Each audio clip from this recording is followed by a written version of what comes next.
നമ്മൾ ഇന്നത്തെ സെക്ഷനിൽ നോക്കുന്നത് എങ്ങനെയാണ് സിംഗിൾ മെസ്സേജസ് അയക്കുക, അതായത് കസ്റ്റമറിലേക്ക് സിംഗിൾ ആയിട്ടൊരു മെസ്സേജ് അയക്കുന്ന മെത്തേഡാണ് നമ്മളിതിൽ ചെയ്യാൻ പോകുന്നത്. അതിന് വേണ്ടിയിട്ട് സെൻഡ് എ സിംഗിൾ മെസ്സേജ് എന്നുള്ള ഓപ്ഷൻ ക്ലിക്ക് ചെയ്യുക. ക്ലിക്ക് ചെയ്ത് കഴിഞ്ഞിട്ടുണ്ടെങ്കിൽ ഇവിടെ ഫസ്റ്റ് ചോദിക്കുക സെൻഡ് എ സിമ്പിൾ മെസ്സേജസ്, അതായത് നോർമൽ മെസ്സേജ്, നമ്മുടെ ടെക്സ്റ്റ് മെസ്സേജസ് ആണ് ഉദ്ദേശിക്കുന്നത് ഇവിടെ. അതിന് വേണ്ടിയിട്ട് നമ്മൾ സെലക്ട് ഇൻസ്റ്റൻറ്റ് സെലക്ട് ചെയ്യുക, മൊബൈൽ നമ്പർ എൻ്റർ ചെയ്ത് കൊടുക്കുക. നമുക്ക് മൊബൈൽ നമ്പർ എൻ്റർ ചെയ്ത് കൊടുക്കാനായിട്ട് ഞാൻ ജസ്റ്റ് നമ്പർ കോപ്പി ചെയ്യുന്നുണ്ട്, എന്നിട്ട് ഇവിടെ പേസ്റ്റ് ചെയ്യുന്നുണ്ട്. ഓക്കെ, അതിന് ശേഷം നമുക്ക് ഇത് സേവ് ചെയ്യണം, ഈ യൂസിങ് ടെംപ്ലേറ്റ് സേവ് ചെയ്യണം എന്നുള്ള ഒരു ഓപ്ഷൻ ഉണ്ട്. ഇതാണ് സേവ് എസ് ടെംപ്ലേറ്റ് എന്നുള്ളൊരു ഓപ്ഷൻ ഉണ്ട്. ഇവിടെ യൂസിങ് ടെംപ്ലേറ്റ്, നമ്മൾ ടെംപ്ലേറ്റ് ആയിട്ട് സേവ് ചെയ്തേക്കണ എന്തെങ്കിലും ഫയൽസ് ഉണ്ടോ എന്നുള്ളത്. അപ്പോൾ നമ്മൾ ടെംപ്ലേറ്റ് ആയിട്ടൊന്നും സേവ് ചെയ്തിട്ടില്ല. അപ്പോൾ അതിന് വേണ്ടിയിട്ട് ഞാൻ ജസ്റ്റ് ഒരു കണ്ടൻറ്റ് ഞാനിവിടെ ടൈപ്പ് ചെയ്ത് വെച്ചിട്ടുണ്ട്. ഈ കണ്ടൻറ്റ് ഞാൻ കോപ്പി ചെയ്യുന്നു, ജസ്റ്റ് ഇത്രയും ഞാൻ കോപ്പി ചെയ്യുന്നുള്ളൂ. ഇത് വന്നിട്ട് ഇവിടെ പേസ്റ്റ് ചെയ്യുന്നു. അപ്പോൾ ഇതിൻ്റെ ഓപ്ഷൻ അടിയിലത്തെ സേവ് എസ് എ ടെംപ്ലേറ്റ്, അതായത് ഈ ടെംപ്ലേറ്റ് സേവ് ചെയ്യണമെന്നാണ് ഉദ്ദേശിക്കുന്നത്. അപ്പോൾ ഇത് സേവ് ചെയ്യണമെങ്കിൽ നമുക്ക് വേണമെങ്കിൽ ഒരു ഞാനിപ്പോൾ ഡെമോ 0 ടെക്സ്റ്റ് 01 എന്ന് പറഞ്ഞ് കൊടുക്കുന്നുണ്ട്. ഓക്കെ, ഇങ്ങനെയായിട്ട് ഞാൻ കൊടുക്കുന്നുണ്ട്. ഇവിടെ do not send WhatsApp message save template only എന്നുള്ള ഒരു ഓപ്ഷനും കൂടി ഉണ്ട് ഇവിടെ.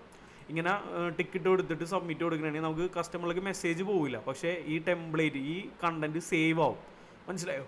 നമ്മൾ കണ്ടൻറ്റ് സേവ് ചെയ്യാൻ വേണ്ടിയിട്ടാണ് ഈ സെൻഡ് സിംഗിൾ മെസ്സേജസ് യൂസ് ചെയ്യുന്നത് കൂടുതലും. മനസ്സിലായോ? ഇത് ഞാനിപ്പോൾ അൺടിക്ക് ചെയ്തിട്ട് സബ്മിറ്റ് കൊടുത്ത് കഴിഞ്ഞിട്ടുണ്ടെങ്കിൽ അത് സെൻഡ് ആവും. അത് ഇവിടെ സെൻഡ് എന്ന് പറഞ്ഞ് കാണിച്ചിട്ടുണ്ട്, message has been successfully send. നമുക്കിവിടെ വാട്സപ്പ് എടുത്ത് പോയി കഴിഞ്ഞിട്ടുണ്ടെങ്കിൽ നമ്മളിപ്പോൾ അയച്ചേക്കണ കണ്ടൻറ്റ് ഇവിടെ സെൻഡ് ആയിട്ടുണ്ട്. ഓക്കെ, ഈ ടെംപ്ലേറ്റ് മാനേജ് ടെംപ്ലേറ്റ് എന്ന് പറയുന്ന ഇതിൽ ഓപ്ഷനിൽ കയറി കഴിഞ്ഞിട്ടുണ്ടെങ്കിൽ നിങ്ങൾക്ക് കാണാൻ പറ്റും ഇത് ടെക്സ്റ്റ് ഫയൽ സേവ് ആയിട്ടുണ്ട്. ഓഗസ്റ്റ് 4 ഇത് സേവ് ആയിട്ടുണ്ട്. മനസ്സിലായോ?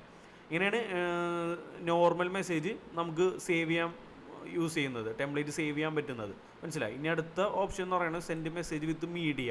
ഇപ്പോൾ ഇവിടെ കണ്ട പോലെ തന്നെ ഇൻസ്റ്റൻറ്റ് നമ്മൾ സെലക്ട് ചെയ്യുക, ഏത് നമ്പറാണെന്നുള്ളത് കൊടുക്കുക. നമ്പർ ഞാൻ ജസ്റ്റ് കോപ്പി പേസ്റ്റ് ചെയ്യുന്നുണ്ട്. അപ്പോൾ ഇതിൽ ഈ നമ്പർ ഫസ്റ്റത്തെ എടുത്തു, എന്നിട്ട് ഇവിടെ വന്നിട്ട് പേസ്റ്റ് ചെയ്തു. ഈ യൂസിങ് ടെംപ്ലേറ്റ് എന്ന് പറയുമ്പോൾ നമുക്ക് മീഡിയ ഫയലായിട്ടുള്ള ടെംപ്ലേറ്റ് ഒന്നും നമ്മൾ സേവ് ചെയ്തിട്ടില്ല, അതുകൊണ്ടാണ് ഒന്നും കാണിക്കാത്തത്. ഇനിയിപ്പോൾ നമ്മളൊരു മീഡിയ സെലക്ട് ചെയ്യണതാണ്, മീഡിയ ഒരു പോസ്റ്റർ സെലക്ട് ചെയ്തിട്ടുണ്ട്. ഇനി ഒരു കണ്ടൻറ്റും കൂടെ ഞാൻ ആ സെയിം കണ്ടൻറ്റിൻ്റെ ഫുൾ ഇത് കോപ്പി ചെയ്യണതാണ്. ഇത് കോപ്പി ചെയ്തിട്ട് ഇവിടെ പേസ്റ്റ് ചെയ്തു. ഓക്കെ, എന്നിട്ട് വീണ്ടും ചോദിക്കുന്നുണ്ട് സേവ് ആസ് എ ടെംപ്ലേറ്റ്. അപ്പോൾ നമ്മളത് സേവ് ചെയ്യണതാണ്, ഡെമോ എന്ന് പറഞ്ഞിട്ട് കൊടുത്തു. എന്നിട്ട് media 02. Okay, do not send message എന്നുള്ളത് ടിക്കറ്റ് കൊടുക്കണമെങ്കിൽ മെസ്സേജ് സെൻഡ് ആവില്ല. മനസ്സിലായി? ഞാനിപ്പോൾ ഇത് സബ്മിറ്റ് കൊടുത്ത് കഴിഞ്ഞിട്ടുണ്ടെങ്കിൽ ടിക്കറ്റ് ഇട്ടാണ് സബ്മിറ്റ് കൊടുത്തതാണ്. മെസ്സേജ്, അതായത് ടെംപ്ലേറ്റ് വാസ് സേവ്ഡ് എന്ന് പറഞ്ഞിട്ടൊരു ഓപ്ഷൻ നമുക്ക് വന്നത്. കസ്റ്റമറിലേക്ക് മെസ്സേജ് ഒന്നും പോയില്ല. കണ്ടോ, ഞാൻ നേരത്തെ അയച്ച ടെക്സ്റ്റ് മെസ്സേജ് തന്നെ അവിടെ ഉള്ളൂ, മെസ്സേജ് ആയിട്ടില്ല. പക്ഷേ മാനേജ് ടെംപ്ലേറ്റിൽ പോയി നോക്കിക്കഴിഞ്ഞിട്ടുണ്ടെങ്കിൽ നമുക്കിവിടെ കാണാൻ പറ്റും മീഡിയ ഇവിടെ സേവ് ആയിട്ടുണ്ട്. ഓക്കെ, ഇങ്ങനെയാണ് നമ്മൾ മെസ്സേജസ് സേവ് ചെയ്യുന്നത്. ഓക്കെ, പിന്നെ ഇതിൻ്റെ ഉള്ള ഓപ്ഷൻ എന്ന് പറയുന്നത് send A quick reply button. അതിപ്പോൾ നിലവിൽ വാട്സപ്പ് അത് ഇതാക്കിയാണ്, നമ്മുടെ ഫീച്ചർ അവൈലബിൾ ആണ് ഇപ്പോഴും. പക്ഷേ വാട്സപ്പ് ഇതുവരെ ഇതാക്കിയിട്ടില്ല. അത് അവർ ആദ്യം ഉണ്ടായിരുന്നു, അതിപ്പോൾ അവർ ക്ലോസ് ചെയ്തേക്കണേണ്. ഈ ഫീച്ചർ ഇപ്പോൾ ക്ലോസ് ചെയ്തേക്കണേണ്. ഓക്കെ, ഇനിയിപ്പോൾ